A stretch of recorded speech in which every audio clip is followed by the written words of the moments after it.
Christmas is a time to celebrate life, spread love, and sow hope. Let nothing falter your spirit during such a special and dedicated season. The best feeling should be in the hearts of all, so the magic that comes with this date has the opportunity to grow. It's time to remember, be thankful, and recognize the surprising wonders that life offers us. Let's get together, family and friends, and enjoy Christmas in great style. Merry Christmas, everyone, and happy holidays to all. Hoje eu vim partilhar algo que estava no meu coração. Foi difícil sacá-lo fora, mas com o tempo Deus ajudou-me a expressar-me mais e mais, cada vez mais, né? E acredito que ao final tenha sido algo muito bom, uma forma que eu preguei para mim mesmo. Deus mostrou-me o que é que eu tinha que dizer a mim mesmo primeiro e depois fez-me pôr em palavras. Não é? O título de hoje é Descobrindo o Cristo em mim. Descobrindo o Cristo em mim. Porquê? Porque nós quando nos tornamos cristãos, né? Nós temos que ser como Cristo. Isso é o nosso pensamento logo. Nós temos que ser como Cristo. Nós lemos os Evangelhos, é tudo muito... Cristo é assim, é tudo perfeito, tudo um ser perfeito. Então, é o que nós queremos ser, não é? Mas antes disso, isso é uma pergunta que todo cristão acho que alguma vez se fez, será que a minha vida já era digna de ir para o céu? Será que eu, antes de conhecer Cristo, eu já era digno de ir para o céu? Na minha não, cada um evalua a sua vida, eu digo que não. E por isso, por essa mesma razão é que eu olhei para Cristo, por isso é que eu quis aceitar Cristo na minha vida, porque eu não sou suficiente para agradar a Deus. Então, por isso mesmo é que eu estou aqui, por isso mesmo é que acredito que todos nós estamos aqui hoje, porque sabemos que não somos suficientes para agradar a Deus. Só com Cristo, com Jesus, é que nós temos essa salvação e nós temos esse prazer de poder um dia estar com Deus no céu, não é? Temos redenção. Mas ainda assim nós estamos aqui na Terra e temos que viver, a não ser que aceitemos Cristo e morramos hoje, temos que viver. Então temos coisas a seguir, não é? Não é só aceitar Cristo e vou continuar a viver como se nada. Então, durante a semana eu fui pensando em coisas que um verdadeiro cristão, vamos pôr verdadeiro entre comas, vamos dizer o que é que um verdadeiro cristão faria. Ou coisas que um verdadeiro, outra vez entre aspas, cristão queria fazer ou faria, não é?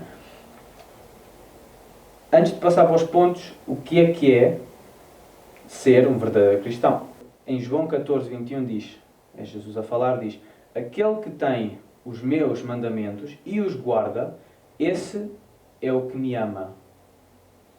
Então, ser um verdadeiro cristão é ter um relacionamento com Cristo. Ser um verdadeiro cristão é ter um relacionamento saudável com Cristo. E se Cristo diz que aquele que segue, que tem os meus mandamentos e os guarda, esse é o que me ama, então, para eu ter um relacionamento saudável com Cristo, eu tenho que ter e manter os seus mandamentos. Agora, passando para os pontos, que coisas é que um verdadeiro cristão podia fazer? Primeiro ponto, vamos passar aqui, vai dizer, diz: ir à igreja por prazer e não por costume. Eu vou à igreja todos os domingos e eu vou à igreja por prazer, porque eu quero estar na igreja, porque eu quero ir à igreja, estar e passar tempo na igreja. Mas a igreja não estou a falar do templo, estou a falar de a comunidade que é a igreja, né? Já falámos isto a semana passada e sempre lembramos isso, mas a igreja não é o lugar, é a comunidade que está dentro desse lugar, não é? E porquê é que eu alguma vez ia à igreja? Para quê? é que eu vou à igreja? Então, eu vou à igreja por 3 razões. As 3 principais razões do porquê que eu vou à igreja. A primeira razão é porque eu vou à igreja para ter comunhão com a igreja.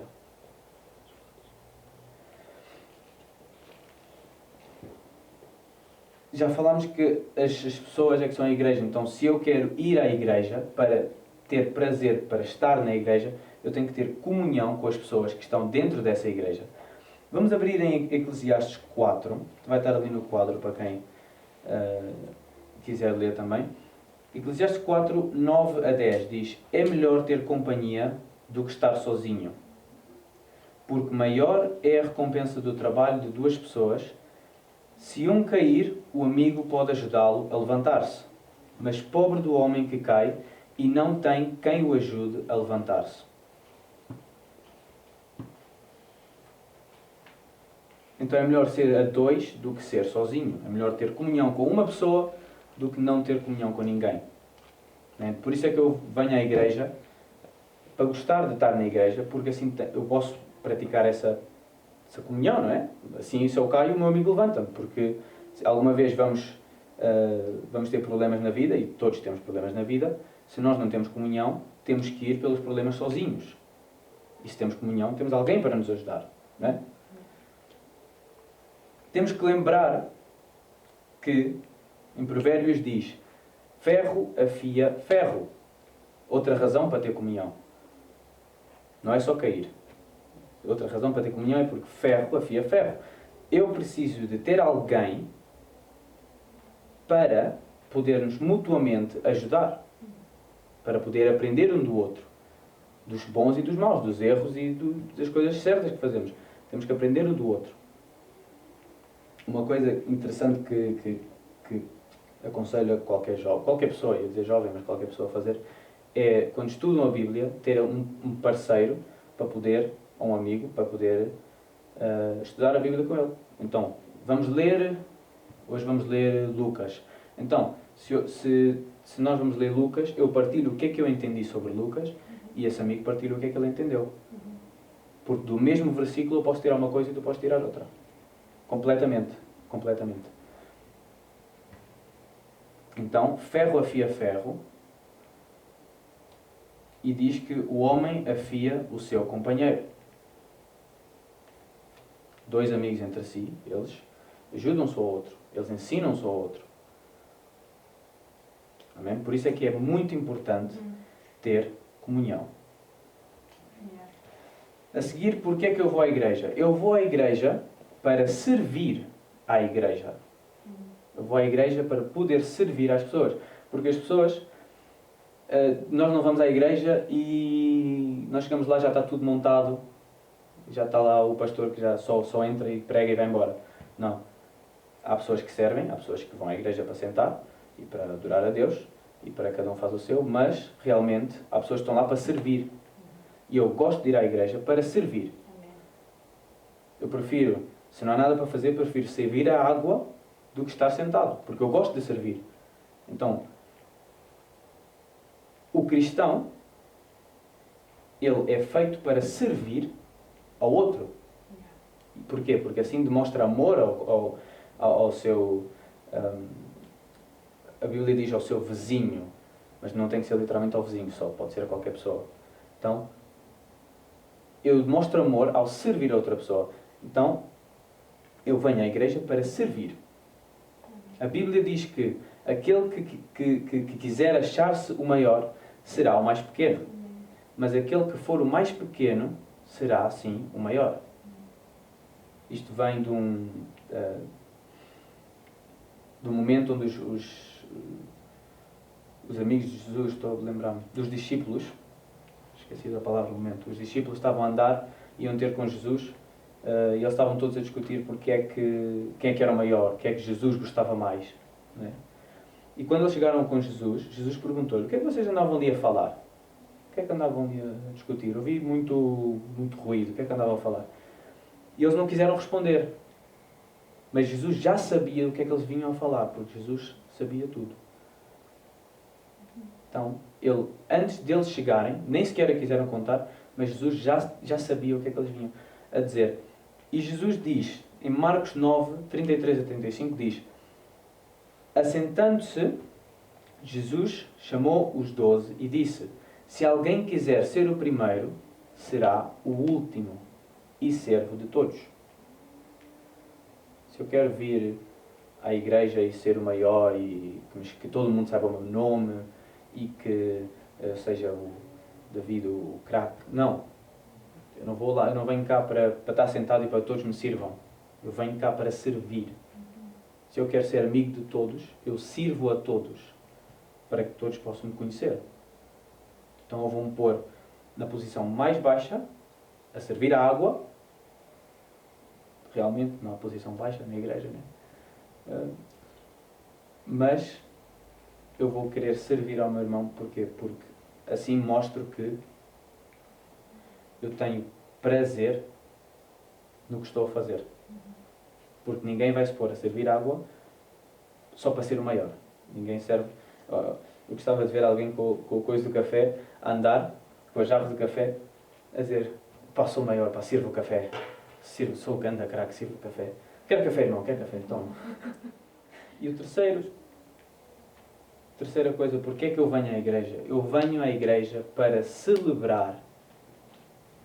Domingo na igreja, na ICMAV nós dizemos que a igreja é durante a semana, não é o domingo. O domingo nós viemos para celebrar. Eu sei de uma igreja, né, que é muito famosa, que eles usam o domingo só para isso, só para celebrar. Domingo só louvor, só festa, passar tempo juntos. Porquê? Porque é para isso que vem a igreja, que é para celebrar. Eu venho celebrar em companhia dos meus irmãos e venho celebrar a Deus, venho louvar a Deus. Para estarmos juntos. Dizem em Eclesiastes 5:1: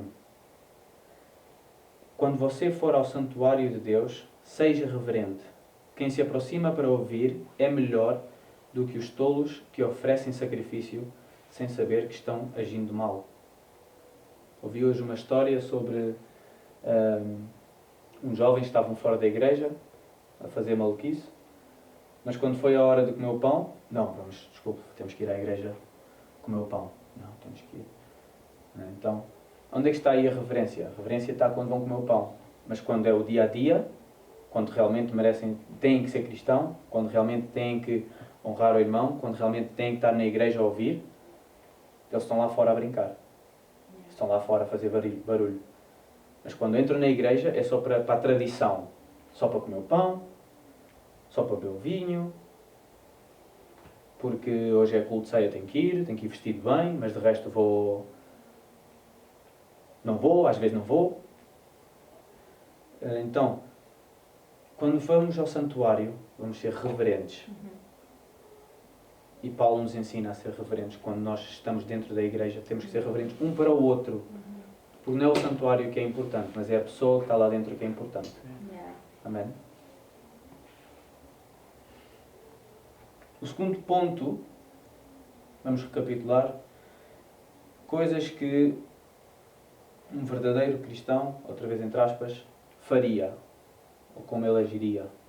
O segundo ponto diz: ler a Bíblia com a intenção de renovar-me. Porquê que eu leio a Bíblia? Porquê que eu leio a Bíblia? Eu leio a Bíblia para encontrar o que é que está mal comigo. Nunca para encontrar o que é que está mal com a Bíblia. Porque a Bíblia nunca está mal. A Bíblia tem 31.000 versículos. Mais ou menos, depende da tradução. Mas todas as Bíblias têm mais de 31.000 versículos. O average agora mesmo tem 31.100. Cada Bíblia tem 1.189 capítulos. 1.189 capítulos. Então, em 31.000 versículos, seguríssimo que encontro algo que está mal comigo. Vai haver aquele versículo que vai dizer: tu fazes isso. E eu vou dizer: eu sou eu. Então, para que é que eu leio a Bíblia? Eu leio a Bíblia para renovar-me a cada dia. Eu leio a Bíblia para encontrar o que é que está mal comigo e para poder resolver essa situação do que é que está mal comigo. Porque se calhar eu sou preguiçoso, então vou ler a Bíblia e vai lá ver a história de alguém que não queria fazer o que Deus lhe mandou, e eu vou dizer, espera aí, sou eu, porque eu tenho uma ideia e quero fazer essa ideia, mas não me apetece agora, ou eu não sou capaz, ou eu não sou o suficiente para fazer, não tenho a ousadia para fazer. Então vai estar lá um versículo a dizer que sim, posso ter ousadia. A Bíblia tem versículos para tudo. Eu fiz aqui uma lista rápida, mas tem uma lista para tudo. Tem versículos sobre encorajamento. Acho que escrevi. Sim, está aí. Deuteronômio 31:6. Sejam fortes e corajosos, não se assustem, nem tenham medo deles, pois é o Senhor, nosso Deus, quem irá com vocês. Ele não os deixará nem abandonará. Encorajamento. Tem sobre gratidão. Salmos 92, gratidão. Amor no casal. Tem sobre perdão. Tem sobre motivação. Filipenses 4:13. Tudo posso naquele que me fortalece. Tudo eu posso naquele que me fortalece. Agradecimento. Tessalonicenses. 1 Tessalonicenses. Agradecimento a Deus. Ânimo. Tem sobre ânimo. Em Jeremias fala sobre ânimo. Tem até para jovens. Coisas de Jesus falar, estas são as minhas crianças, tragam crianças ao meu reino, ele diz. Para jovens também tem em 1 João, onde diz que os jovens, porque as pessoas maiores, não ia dizer velhos, mas os maiores são exemplo, mas os jovens também têm que manter a sua juventude e adorar a Deus na sua juventude. Então tem versículo para tudo. Qualquer problema, qualquer situação, qualquer pensamento que eu posso ter, a Bíblia vai resolver. Amém. Agora, hoje em dia, tem muito problema com pessoas que não entendem o seu género, mas a Bíblia vai dizer que tu foste criado porque Deus fez-te assim. Deus escolheu o teu género, Deus escolheu cada molécula do teu ser e tu és feito daquela maneira porque Deus quer. Então não tens de estar a pensar porque eu se calhar sou e não sou, mas Deus fez-te assim. Yeah. Amém? Hoje em dia nós temos uma Bíblia com todos os temas e todos os versículos, antigamente não. A Bíblia só foi composta em 325 depois de Cristo. Depois de Cristo. Antigamente era tudo manuscritos, pinturas, porque as pessoas não sabiam ler, e era tudo falado. Tudo falado. Não havia um livro assim grande onde tu podias ler tudo isso, não é? Então, nós hoje somos privilegiados de poder ter uma Bíblia em mão, e nem sequer em mão, às vezes no telefone, ou no iPad, ou no computador, ou na internet, não precisas de aplicações, podes ir à biblioteca e tens lá uma Bíblia, seguríssimo. E qualquer versão que queiras. Muitos idiomas. Gostava de partilhar algo interessante sobre a Bíblia. Se calhar estou indo muito rápido, estou a sentir que estou a acelerar, mas gostava de partilhar algo muito interessante. Que Deus planeja tudo muito bem. Deus planeja tudo muito bem. Sabem qual é o versículo exato que está na metade da Bíblia? Número a número. Nas novas versões, a partir de King James, é Salmos 118, 8. A partir de King James, que diz: é melhor confiar no Senhor do que perder os seres humanos, do que depender nos seres humanos. Esse é o número exato, sendo o capítulo 118 de Salmos é o capítulo exato de metade, tem número exato de capítulos antes e depois, sendo o 117 o mais curto e o 119 o mais longo, não é? E o versículo número 8, que é exatamente a metade do capítulo, diz: é melhor confiar no Senhor do que depender dos seres humanos. Amém. Então só Deus compõe isto. Só Deus compõe uma Bíblia assim. Só Deus. E isto não vem só porque, mas é tradução em inglês. Espera aí que eu tenho mais. Vamos para a Bíblia Antiga. Grego e latim. Isso aqui, espera aí que eu estou a fazer uma história. Uma classe de história. Em grego e latim muda um pouco, porque os números eram diferentes. Um bocadinho. Muda um capítulo. Em grego e latim, Vou ler a versão em latim, porque grego é difícil de ler. O Salmo 117 é que faz de Salmo 118. Então, os versículos, há um capítulo onde mistura tipo, 2 capítulos, né? Depois foram separados. Então, o 116, o que nós conhecemos como 117, fica 116, 118 para 117 e um para trás, não é? E em latim diz: deem graças ao Senhor, porque Ele é bom e a sua misericórdia dura para sempre. Temos duas versões da Bíblia, 2 capítulos diferentes, mas nenhum deles fala que o homem é melhor. Os dois dizem que Deus é melhor. Que Deus é que merece a honra e a glória. Amém? Então vamos ler a nossa Bíblia, vamos encontrar qual é o nosso defeito, porque eu tenho defeitos. Ninguém é perfeito, só Jesus. E a cada vez que eu abro a Bíblia eu encontro um defeito. Cada vez, por mais que seja pequeno, por mais que seja pouco maior, está lá e eu não sou ninguém para dizer que não. Por isso, a Bíblia é uma mensagem de Deus que diz: David, tens que mudar. E eu agarro, leio, ok, Deus, o que é que diz para fazer? Isto está mal, ok, apontado, mudar. E agora vamos para o terceiro ponto, que é mudar o nosso caráter. Porquê é que devíamos mudar o nosso caráter? Porque nós renascemos. Se eu sou novo em Cristo, eu já não sou o David de antes. Eu não tenho aquele caráter. Eu quero ter o caráter de Cristo. Qual é o caráter de Cristo? É os frutos do Espírito. Os frutos do Espírito estão em Gálatas. Vamos procurar. Os frutos do Espírito são muito específicos em como Jesus atuava e como nós devemos atuar. Amém?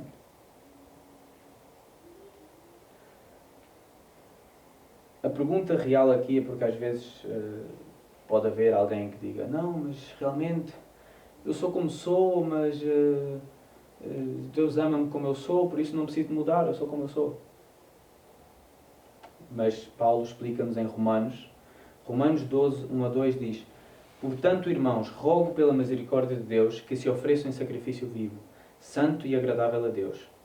Este é o culto racional de vocês.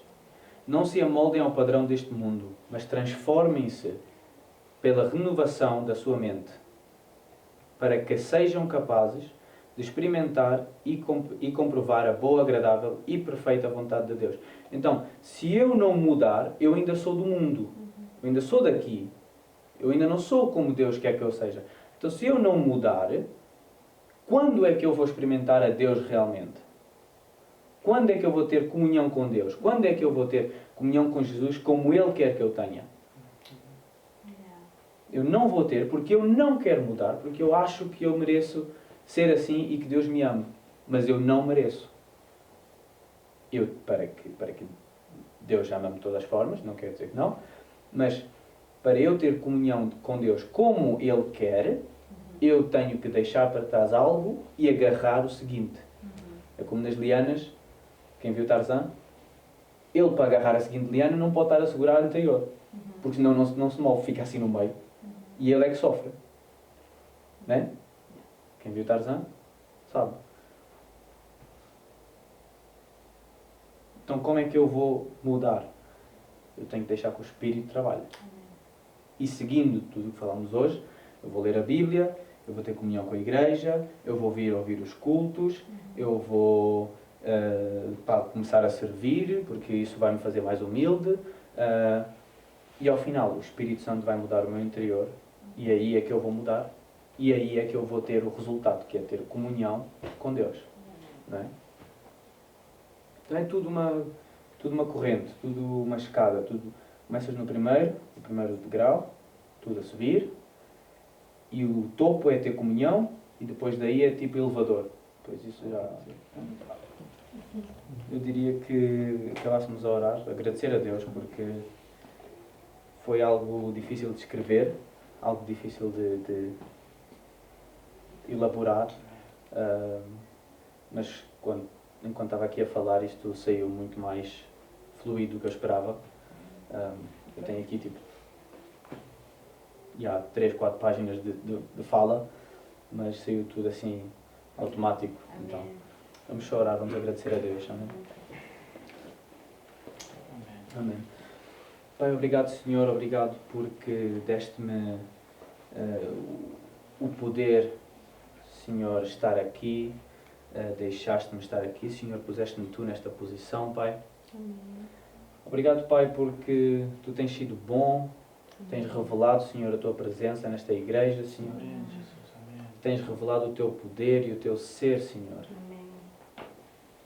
Obrigado, Pai, porque podemos estar hoje juntos, Senhor, como igreja, Senhor, como a Tua família, Pai.